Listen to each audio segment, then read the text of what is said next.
Good morning to all of you. Welcome to my Aryan Hasta YouTube channel.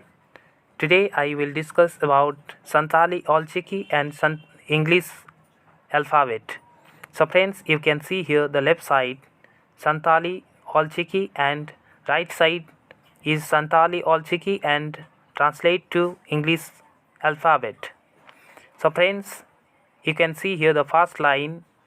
First letter is O, that is used in English alphabet O, which is used in Santali language O, that is used in English alphabet O, which is used in Santali language O, that is used in English alphabet T, which is used in Santali language Og, that is used in English alphabet G, which is used in which is used in Santali language Ong, that is used in English language Ong, O-N-G Ong, which is used in Santali language All, that is used in English alphabet L. So friends, how do you feel my video?